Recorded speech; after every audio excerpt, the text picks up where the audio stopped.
नमस्कार। सेल्फ में ट्यूटोरियल में एक बार फिर से आपका स्वागत करती हूँ। आज के लेक्चर सीरीज में आप देखेंगे सल्तनत कालीन प्रशासनिक व्यवस्था। ये लेक्चर सीरीज जो है, ये वीडियो लेक्चर जो है यूजीसी नेट जीआरएफ के रिगार्डिंग बनाया गया है। तो जो अभी आप ये जो मटेरियल देख रहे हैं, यहाँ पे जो लिखा हुआ है, इस पर आप ध्यान ना दें। बस आप इस बात पर ध्यान दें कि मैं कैसे इसमें से क्वेश्चन क्रिएट करती हूँ जो आपके एग्ज़ाम में आने वाले हैं, क्योंकि प्रशासनिक व्यवस्था से एक दो क्वेश्चन तो आता ही है। खैर, ये वीडियो लंबा जाएगा, इसीलिए हमने इसको पार्ट में करके डिवाइड कर दिया है। तो ये है भाग 1 और नेक्स्ट वीडियो में आप भाग 2 देखेंगे। ओके, तो चलिए, सल्तनत कालीन प्रशासनिक व्यवस्था ये सल्तनत काल से लिया गया है नेट जीआरएफ 2020 के लिए, और साथ ही जो बच्चे हिस्ट्री ऑनर्स के हैं तो वो भी देख सकते हैं, उनके लिए भी ये फ़ायदेमंद होगा। जिस तरह से इसे डिस्क्रिप्टिव बनाया गया है, लेकिन मैं बात करूँगी नेट जीआरएफ के रिगार्डिंग ऑब्जेक्टिव रूप में। ओके, तो चलिए, सबसे पहले ये जानने की कोशिश करूँगी कि सल्तनत कालीन प्रशासनिक व्यवस्था को कितने भागों में बांटा गया है। सल्तनत काल के प्रशासन को चलाने के लिए सुल्तान ने पूरे केंद्र को कितने भागों में बांटा, और उन शासन के संचालन के लिए मंत्री परिषद जो होते थे उसके अधिकारी कौन कौन थे और उनके क्या कार्य थे। और ये सल्तनत काल होने के नाते ये प्रशासनिक व्यवस्था और इम्पोर्टेंट बन जाता है, इसलिए क्योंकि इस वंश के जो भी, मतलब इस काल के जो भी अधिकारी थे उनका अलग नाम, कहने का मतलब कि उर्दू लफ्ज़ होने के कारण इन्हें अलग अलग टर्म के साथ बुलाया जाता है। तो चलिए आगे बढ़ते हैं। सल्तनत कालीन प्रशासनिक व्यवस्था पार्ट 1। तो जैसे कि आप जानते हैं, सल्तनत काल के बारे में आप जानते हैं तो आप उनके वंश में कौन कौन से शासक हुए, सल्तनत काल में कौन कौन सा शासक हुआ, उसका एक 4-5 लाइन का एक लिस्ट होगा, उसको तैयार करके ये कमेंट में ज़रूर भेजें आप। सल्तनत काल में भारत में एक नई प्रशासनिक व्यवस्था की शुरुआत हुई जो मुख्य रूप से अरबी फारसी पद्धति पर आधारित थी। सल्तनत काल में प्रशासनिक व्यवस्था पूर्ण रूप से इस्लामिक धर्म पर आधारित थी, यानी कि सल्तनत काल में जो प्रशासन चलाया जाता था इस्लामी धर्म पर आधारित था। और सल्तनत कालीन प्रशासन का मुखिया जो होता था वो सम्राट होता था। खलीफा इस्लामिक संसार का पैगंबर के बाद का सर्वोच्च नेता होता था, यानी कि आप तो जानते ही हैं, जब पैगंबर मोहम्मद साहब का उदय हुआ तब उनके मृत्यु के बाद जिन्होंने अपने खुद को पैगंबर कहा तो वो एक पद निर्मित हुआ, वो पद था खलीफा का पद। तो सल्तनत काल के शासक जो होते थे वो अपने को खलीफा का प्रतिनिधि भी कहते थे। दिल्ली सल्तनत के तुर्क सुल्तानों ने खलीफा को नाम मात्र का ही प्रधान माना। अब आगे चलकर दिल्ली सल्तनत के कुछ शासक ऐसे हुए जो नाम मात्र का ही खलीफा को अपना प्रधान मानते थे। और दिल्ली सल्तनत के अधिकांश सुल्तान जो थे अपने को खलीफा का नायब कहते थे। नायब का मतलब, जैसे कि हमने बताया है, वह अपने को खलीफा का प्रतिनिधि मानते थे। मुबारक खिलजी पहला ऐसा सुल्तान था। मुबारक खिलजी कौन था? खिलजी वंश का अंतिम शासक था। मुबारक खिलजी अपने को ऐसा सुल्तान था जिसने खिलाफत के मिथक को तोड़कर स्वयं को खलीफा घोषित किया। वो बोला कि मैं किसी खिलाफत को नहीं मानता, किसी खलीफा को नहीं मानता, और खुद उसने खलीफा का पद धारण किया। मोहम्मद तुगलक ने अपने शासनकाल के प्रारंभ में खलीफा को मान्यता नहीं दी, पर शासन के अंतिम चरण में खलीफा को मान्यता प्रदान कर दी। ओके, तो ये तो था कि सल्तनत काल के जो शासक हुए उन्होंने अपने अपने समय में किस तरह से धर्म को स्वीकार किया, खलीफा को स्वीकार किया, खलीफा पद को स्वीकार किया। अपने को किसी ने अधिकारी बताया तो किसी ने अपने को खलीफा के प्रतिनिधि बताया। ओके, अब हम चलते हैं टू द पॉइंट, जो हमारा टॉपिक है। विशेष रूप से नेट जीआरएफ जो तैयारी कर रहे हैं 2020 के लिए, उनके लिए बहुत ही इम्पोर्टेंट टॉपिक है। और इसमें जो टर्म्स हैं उस टर्म्स को याद कर लीजिए, बस एक शब्द में। इतना डिस्क्रिप्टिव आपको जाने की ज़रूरत नहीं है, बस आप सुन लीजिए। इसमें जितने भी टर्म्स आएंगे, जितने भी शब्द आएंगे, उस शब्द को आप नोट कर लीजिए या तो, और उसके क्या कार्य हैं उतना याद कर लीजिए। सबसे पहला इसमें ये आएगा कि सल्तनतकालीन प्रशासनिक व्यवस्था को कितने भागों में बांटा गया था। तो मुख्य रूप से 6 भागों में बांटा गया था। केंद्रीय प्रशासन, प्रांतीय प्रशासन, स्थानीय प्रशासन, सैन्य संगठन, न्याय तथा दंड व्यवस्था, वित्त व्यवस्था। ओके, अब हम देखेंगे केंद्रीय प्रशासन। केंद्रीय प्रशासन, सुल्तान जो होता था वो केंद्रीय प्रशासन का मुखिया होता था। पूरी राज्य की शक्ति उसमें केंद्रित थी। न्यायपालिका और कार्यपालिका पर सुल्तान का पूरा नियंत्रण था। सल्तनत काल में उत्तराधिकार को लेकर कोई निश्चित नियम नहीं था। यदि सुल्तान को यह अधिकार होता था कि वो अपने बच्चों में से किसी एक को भी अपना उत्तराधिकारी बना सकता था और किसी को भी सुल्तान चुन सकता था और किसी को भी पद से हटा सकता था। एक तरह से कहा जाए कि तो दिल्ली सल्तनत के जो शासक थे वो निरंकुश थे और उनकी संपूर्ण शक्ति जो होती थी सैनिक बल पर निर्भर करती थी। सुल्तान सेना का सर्वोच्च सेनापति और न्यायालय का सर्वोच्च न्यायाधीश होता था। सुल्तान शरीयत के अधीन ही कार्य करता था। शरीयत समझते हैं ना, इस्लामी कानून, इस्लामी एक पुस्तक है जिसको शरीयत कहा जाता है। ओके, सुल्तान के बाद एक पद होता था अमीर। अमीर यानी रिच नहीं, एक ये पोजीशन है, पोस्ट है अमीर। सुल्तान सल्तनत काल में सभी प्रभावशाली पद अमीरों के अधीन होते थे, इसीलिए अमीरों का प्रभाव सुल्तान पर होता था, अधिक होता था। सुल्तान को शासन करने के लिए अमीरों को अपने अनुकूल किए रहना आवश्यक होता था। वैसे बलबन और अलाउद्दीन के समय में अमीर प्रभावहीन हो गए थे। प्रायः नए राजवंश के सत्ता में आने पर पुराने अमीरों को या तो मार दिया गया या फिर उन्हें छोटे पद दे दिए जाते थे। अमीरों का सुल्तान के चुनाव में महत्वपूर्ण योगदान होता था। लोधी वंश के शासनकाल में अमीरों का महत्व अपने चरम उत्कर्ष पे था। अब हम देखते हैं ये तो समझने के लिए हुआ कि सुल्तान सल्तनत काल के प्रशासनिक व्यवस्था को निम्न भागों में बांटा गया। उसमें केंद्र प्रशासन, प्रांतीय प्रशासन, स्थानीय प्रशासन। तो हम अभी चर्चा कर रहे हैं केंद्रीय प्रशासन का। तो केंद्रीय प्रशासन का मुखिया कौन होता था? सुल्तान होता था। और सुल्तान एक तरह से सैन्य व्यवस्था से लेकर न्यायिक व्यवस्था, वित्त व्यवस्था सबका प्रधान होता था। लेकिन प्रधान तो होता था, उनका निर्णय सर्वेसर्वा तक होता था, लेकिन शासन व्यवस्था को सुचारू रूप से चलाने के लिए एक मंत्रिमंडल, एक मंत्रिपरिषद या उनके कुछ अधिकारी होते थे। ओके, तो अब हम यहाँ देखेंगे, हमने पढ़ा कि सुल्तान के एक जस्ट नीचे उनका पद होता था अमीर। अमीर का एक तरह से सुल्तान पर प्रभाव रहता था और उनके सहयोग से वो शासन करते थे। अब आया मंत्रिपरिषद। ओके, मंत्रिपरिषद में हम देखेंगे क्या,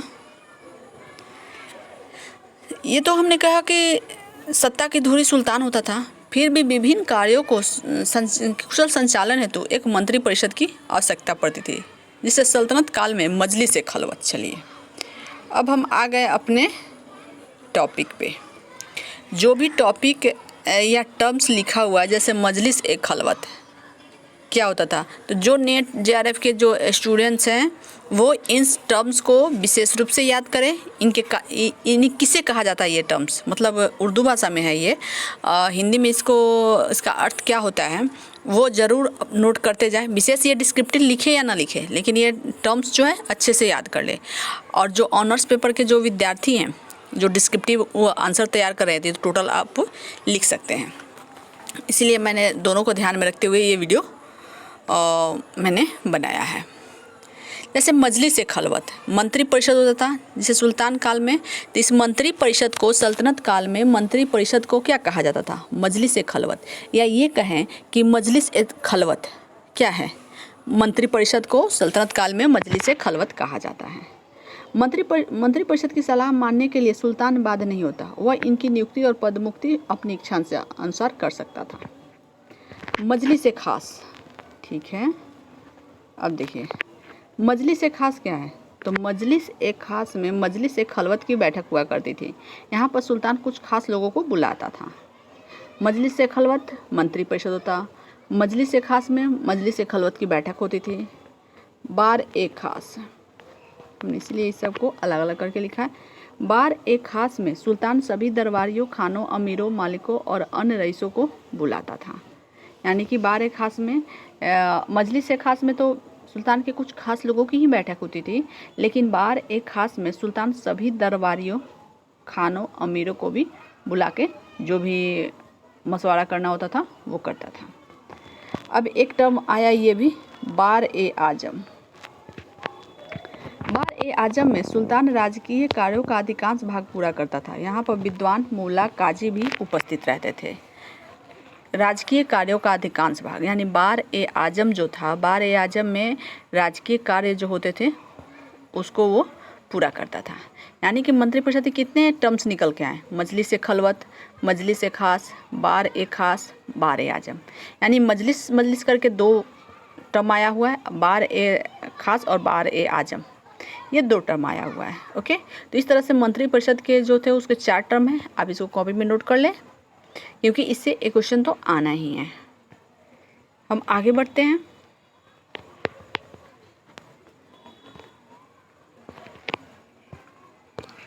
चलिए, वजीर। सल्तनत कालीन मंत्रिपरिषद में 4 मंत्री महत्वपूर्ण होते थे। 4 मंत्री महत्वपूर्ण होते थे और उन मंत्रियों की सहायता करने के लिए बहुत सारे उप मंत्रियों का पद होता था, जो विभिन्न जगहों पर प्रांतीय स्तर पे, स्थानीय स्तर पे अपने कार्य करते थे। तो चलिए पहले इसके बारे में जानते हैं। इसके पास अन्य मंत्रियों की अपेक्षा अधिक अधिकार होता था। वजीर, सल्तनत काल में 4 मंत्री होते थे मंत्रिपरिषद में। तो एक पहला होता था वजीर। वजीर यानी आपने न्यूज़ सुना होगा, वजीर आलम यहाँ पे गए, यानी वजीर यानी प्रधानमंत्री को कहा जाता है। ये प्रधानमंत्री के पास यानी वजीर के पास अन्य मंत्रियों की अपेक्षा अधिक पावर होता था। यह अन्य मंत्रियों के कार्यों पर नज़र रखता था। मुख्यतः वजीर राजस्व विभाग का प्रमुख होता था। मुख्यतः वजीर क्या होता था? राजस्व विभाग का प्रधान होता था। उससे लगान, कर व्यवस्था, दान, सैनिक व्यय आदि की देखभाल करनी हो पड़ती थी। सुल्तान की अनुपस्थिति में शासन का प्रबंधन भी करना पड़ता था। यानी कि वजीर जो होता था विशेष रूप से वह प्रधानमंत्री के नीचे का पद होता था, लेकिन वो विशेष रूप से राजस्व विभाग की देखभाल करता था। कहीं से भी राजस्व से संबंधित रुपये का लेन देन, वेतन, आय से संबंधित होता था तो ये देखता था, केंद्र स्तर पे देखता था। इसकी सहायता के लिए तो प्रांत में, स्थानीय प्रशासन में बहुत छोटे छोटे भी वित्तीय या राजस्व अधिकारी होते थे। चलिए अब देखिए, वजीर, दीवान अशरफ। अब ये जो आया है टर्म्स, ये पद जो है इसके अधीन कार्य करते थे। चलिए, वजीर, दीवान ए इशराफ, लेखा परीक्षक विभाग। लेखा परीक्षक आप समझते हैं ना, ऑडिटर जनरल जो तो होता है, जो बही खाते की तैयारी वगैरह करता है, तो वही हुआ दीवान ए इशराफ। दीवान ए विजारत, राजस्व विभाग। दीवान ए विजारत, राजस्व विभाग। दीवान ए इमारत, लोक कल्याण, लोक निर्माण विभाग। दीवान ए इमारत मतलब, देखिए इसमें इमारत लिखा हुआ है तो आप याद कर लीजिएगा, यानी लोक निर्माण विभाग। दीवान ए अमीर, दीवान ए अमीर कोही, कृषि विभाग। ये पद क्रिएट हुआ था अलाउद्दीन खिलजी के टाइम में। विभाग के मंत्रियों का प्रमुख होता था। यानी कि ये जितने भी विभाग हैं, दीवान ए अशरफ, दीवान ए विजारत, दीवान ए इमारत और दीवान ए अमीर कोही, विभाग के मंत्रियों का प्रमुख होता था। कौन? वजीर। वजीर के सहयोगियों में प्रमुख नायब वजीर, मुशरिफ ए मुमालिक, मुस्तफ़ी ए मुमालिक,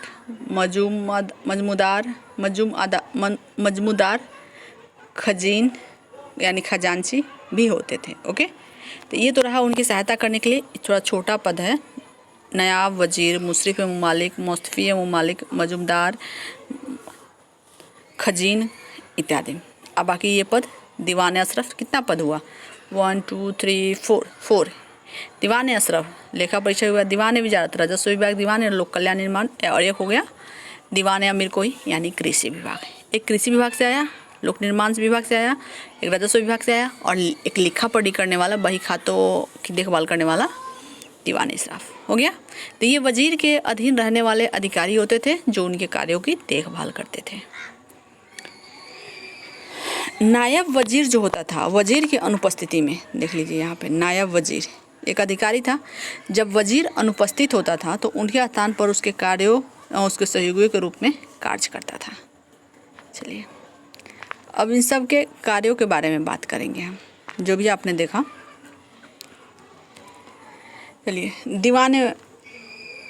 चलिए मुशरिफ मुमालिक यानी महालेखाकार।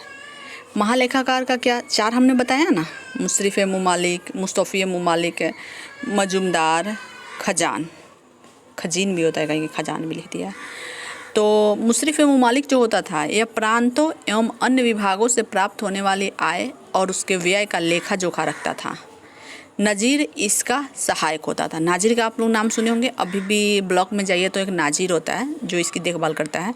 तो नाजिर मुशरिफ मुमालिक की सहायता करता था।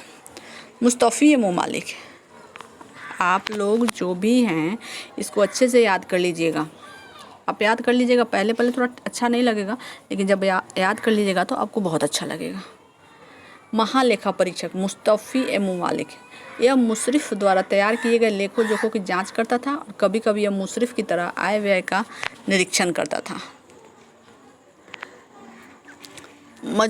मजमुदार, उधार दिए गए धन का हिसाब रखना और आय व्यय को ठीक करना इसका मुख्य काम था। मजूमदार जो होता था, जैसे अभी आप मजूमदार लगाया जाता है, कलकत्ता के जो रहते हैं उनमें टाइटल के तौर पे लगाया जाता है, लेकिन उस समय मजूमदार जो कहा जाता था, जो उधार दिए गए धन का हिसाब किताब जो रखता था उसको मजूमदार। खजान या खजांची कोषाध्यक्ष के रूप में कार्य करता था। दीवान वक़ुफ़, जलालुद्दीन खिलजी द्वारा स्थापित इस विभाग का मुख्य कार्य व्यय के कागजात की देखभाल करना होता था। दीवान वक़ुफ़ इस पद का निर्माण किसने किया था? जलालुद्दीन खिलजी ने। दीवान मुस्तक राज जो था वित्त विभाग से संबंधित इस विभाग की स्थापना अलाउद्दीन खिलजी ने किया था। इसका कार्य अतिरिक्त मात्रा में वसूल किए गए कर का हिसाब रखना था। अतिरिक्त मात्रा में जो अतिरिक्त कर वसूल किया जाता था उसका हिसाब किताब रखना दीवान मुस्तक राज का काम था। इस विभाग की स्थापना किसने कराई थी? अलाउद्दीन खिलजी। क्वेश्चन ऐसे भी पूछ सकता है कि निम्नलिखित पदों में से किस पद का निर्माण अलाउद्दीन खिलजी ने किया था? तो दीवान मुस्तक राज। ओके, अब हम आगे बढ़ते हैं। कोई परेशानी अच्छे से समझ में आ रही है? ओके,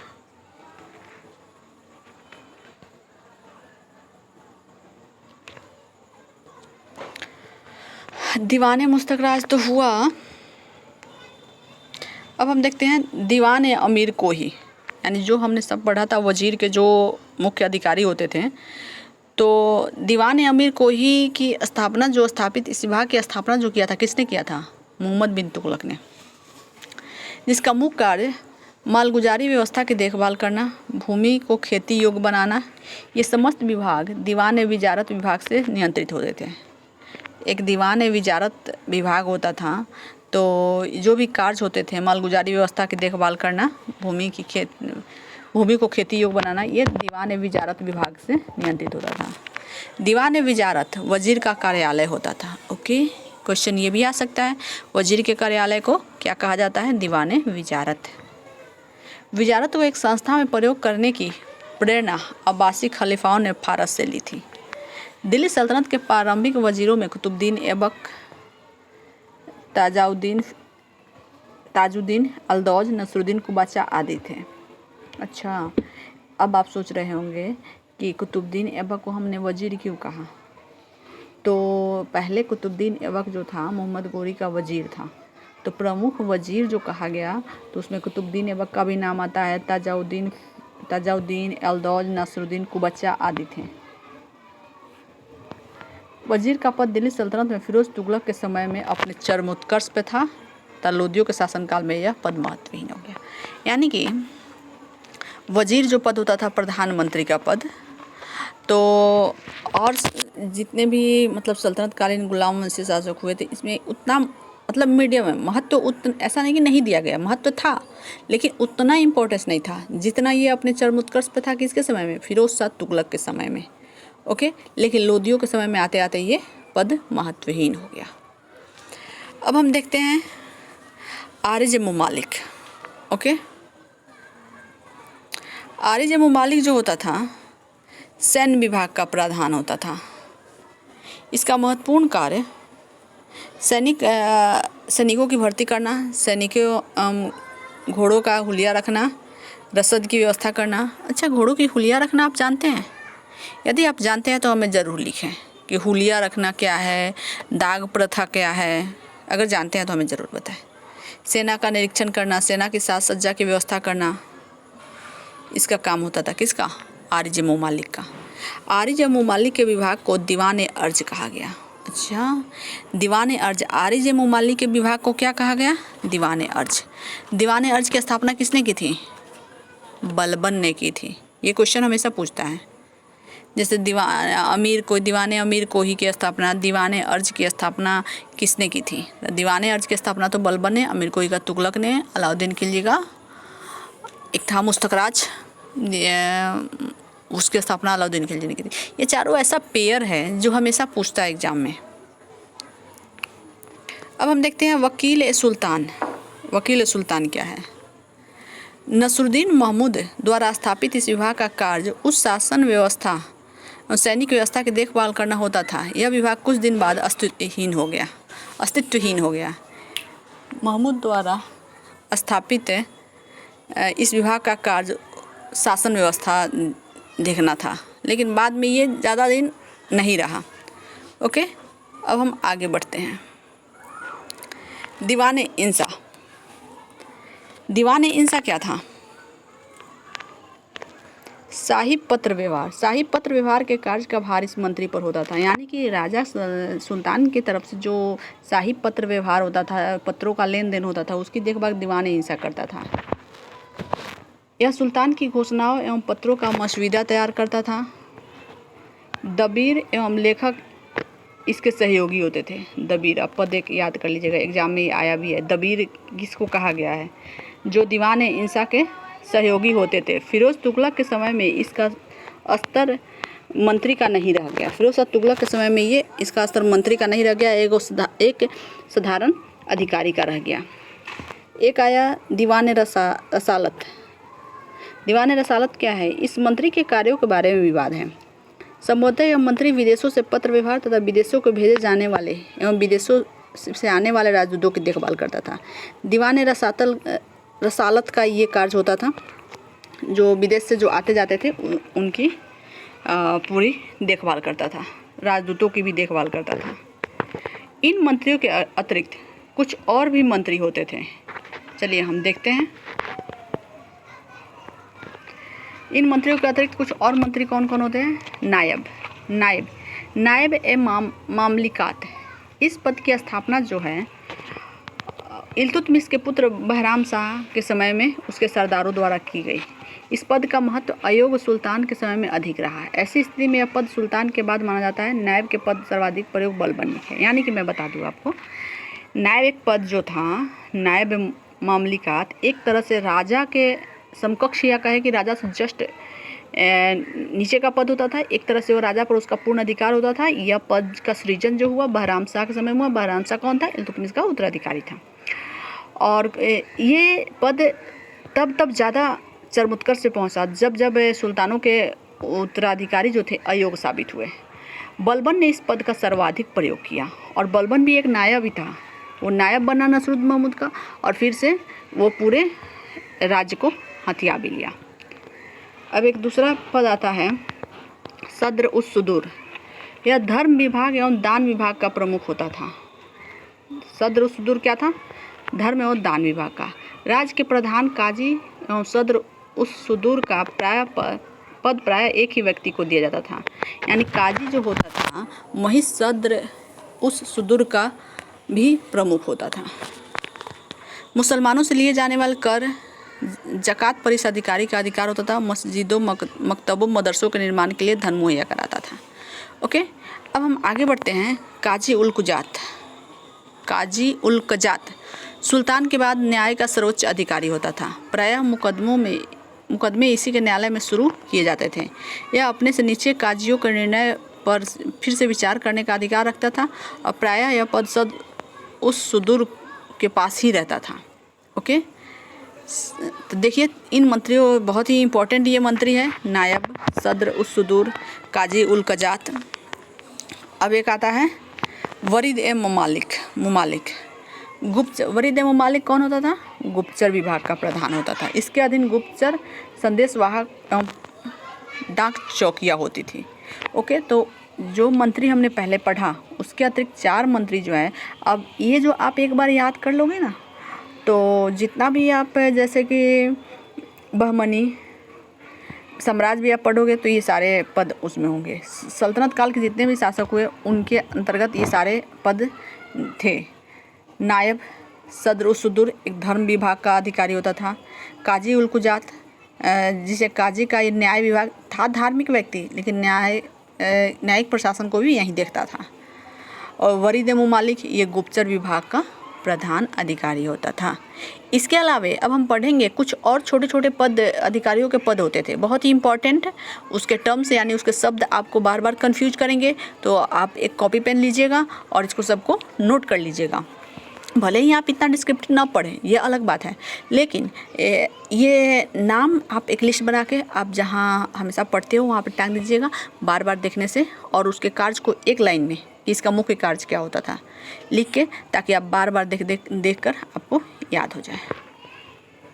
चलिए, राज दरबार से संबंधित अन्य अधिकारी निम्न थे।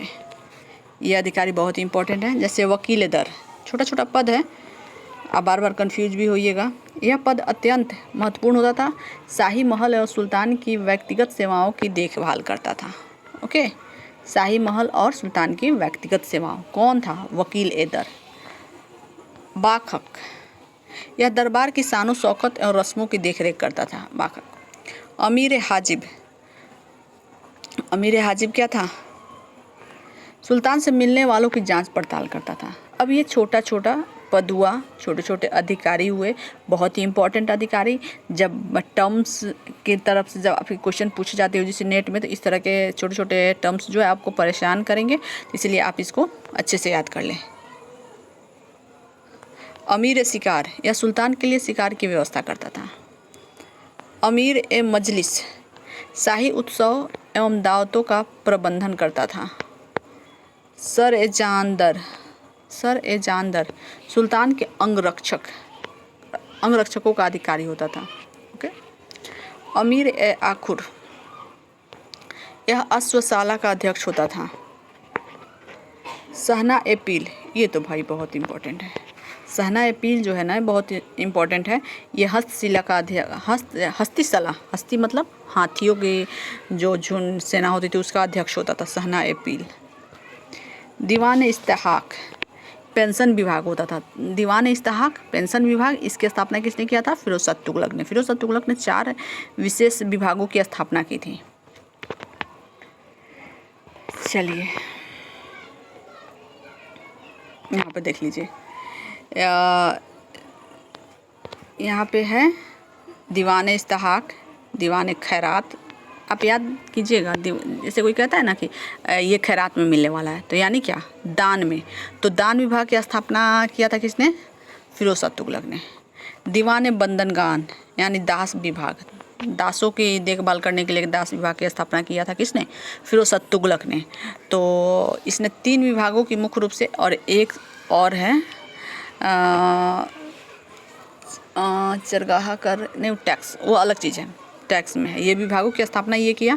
या तीनों विभाग फिरोज शाह तुगलक द्वारा स्थापित किए गए थे, याद रखिएगा। तीनों विभाग फिरोज शाह तुगलक द्वारा स्थापित किए गए थे। तो याद रखिएगा। अमीर शिकार, शिकार जिसमें आए तो समझिएगा शिकार की जो देखभाल करता था। मजलिस, मजलिस मतलब क्या होता है? जैसे आप बोलचाल की भाषा में कोई कहता है ना, जैसे कि अभी वो बैठा हुआ है, गपशप कर रहा है, मजलिस जमाए बैठा है, तो मजलिस मतलब क्या होता है? उत्सव और दावतों का प्रबंध, यानी कुछ मस्ती कर रहा है तो उसमें हम मजलिस शब्द, इस तरह से याद हो जाएगा। सर ए जानदार, जानदार यानी जान, जान इसमें निकल के आ रहा है ना, तो इसमें जो जान की रक्षा करता है, अंगरक्षक, तो उसका अधिकारी होता था। आखुर, आखुर मतलब जैसे घोड़े के खूर होते हैं, पैर उसके होते हैं। जब ये शब्द इसमें आ रहा है तो आप एक लॉजिक लगाइएगा, और लॉजिक के साथ आपको ये होगा कि यह अश्वशाला का अध्यक्ष होता था। ओके। तो सहना ए पील, आप ये खेलते होंगे, क्या कहते हैं, चेस। चेस में एक पील आता है, तो खैर वो पील नहीं है, तो लेकिन उससे रिलेटेड करिएगा। तो सहना ए पील मतलब हस्तिशाला का अध्यक्ष। ये तो रहा आपका प्रशासनिक व्यवस्था। ओके, तो शेष भाग जो है अगले भाग में हम देखेंगे, अगले लेक्चर में देखेंगे, क्योंकि ये वीडियो तो खुद लंबा होते जा रहा है। और नेक्स्ट में देखेंगे, क्योंकि अच्छे से समझाना है, ताकि इसमें जितने छोटे छोटे टर्म्स हैं, जिसमें डिस्क्रिप्टिव बातों का उल्लेख नहीं, छोटे छोटे टर्म्स हैं जिसमें क्या कार्य हैं, अधिकारियों का इतना सारा नाम है वो भी उर्दू में, तो इन्हें क्या कहा जाता है, तो आप अच्छे से समझें। और कहीं भी आपको परेशानी हो रही हो तो आप हमें लिख कर भेजें। और नेक्स्ट वीडियो आप देखना ना भूलें, बहुत ही इम्पोर्टेंट है। अभी मैं कुछ सीरीज़ में 4-5 पार्ट तक ये लेकर आऊँगी, ये क्या कहते हैं, सल्तनत काल के संपूर्ण ये जो है प्रशासनिक, वित्त, न्यायिक, स्थापत्य, उनकी पुस्तक, इन सबको कंप्लीट करूँगी। तो इसीलिए आप चैनल पे बने रहें, चैनल को सब्सक्राइब कर लें। अगर आपने वीडियो को देखा, अगर अच्छा लगे तो वीडियो को ज़्यादा से ज़्यादा शेयर करें, वीडियो को लाइक करना ना भूलें। ओके, और हमें ये भी बताएं कि आपको ये कैसा लगा ये वीडियो, और चैनल को देखते रहें। तब तक के लिए धन्यवाद, शुक्रिया, आपने इतना साथ दिया। ओके।